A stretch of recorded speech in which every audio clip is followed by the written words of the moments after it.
முதல்ல. இது திமுகவோட பக்கம். இந்த பக்கம் பார்த்தீங்கன்னா, இது ஒரு மிகப்பெரிய சம்பவமா எடுத்துக்கிட்டாங்க அதிமுகவும், பிஜேபியும்.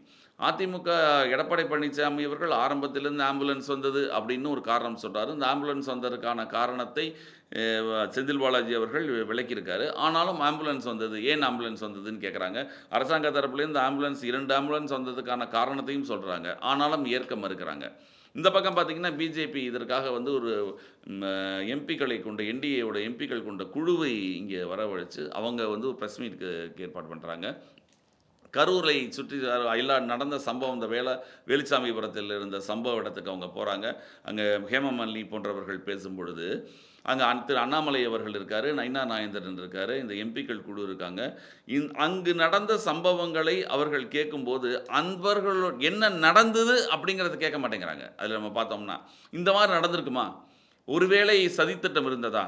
அந்த இடத்துல இல்லாம நீங்க யாரும் ஆளே இல்லாமல் இருந்தாங்களா? இந்த கேள்விகள் எல்லாமே எதிர்த்தரப்பை எதிர்த்தரப்பை குற்றம் சாட்டக்கூடிய கேள்விகளாகவே இருக்கு. அவங்க கேள்விகள் நம்ம பார்த்தாலே தெரியும்.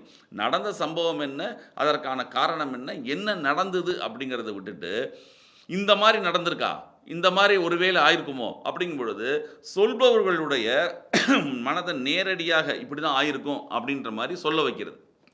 இதே தான் தவேகால இருந்து விஜய் அவர்களும்.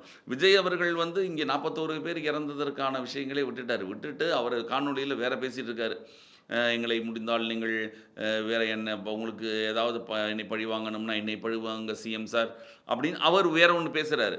இந்த 41 பேர் இழப்புக்கு இந்த எந்த அரசியல் கட்சிகளும் அதனுடைய வலியை கொண்டு போய் சேர்க்காம, தன்னுடைய அரசியல் லாபமாக பயன்படுத்த பார்க்கின்றன அப்படிங்கிறது தான் கண்கூட தெரியுது. திமுகவை பொறுத்தவரைக்கும் விஜய் அவர்கள் தவறு செஞ்சுட்டாரு. விஜய் அவர்கள் இத வந்து இதுவரைக்கும் விஜய் வந்து திமுகவ தான் ஆரம்பத்தில எதிரின்னு திட்டிட்டே வராரு. கரூர்ல நடந்த பேச்சுல கூட செந்தில் பாலாஜி அவர்கள திட்டுறாரு. அப்போ விஜய் அவர்களுக்குடைய அதாவது விஜய்க்கு ஒரு விஷயம் நடந்துருச்சு. இனிமே விஜயால எந்திரிக்க முடியாது. இத நம்ம அப்படியே நம்ம ஒரு அரசியலாக்கலாம் அப்படின்ட்டு திமுக முயலுது.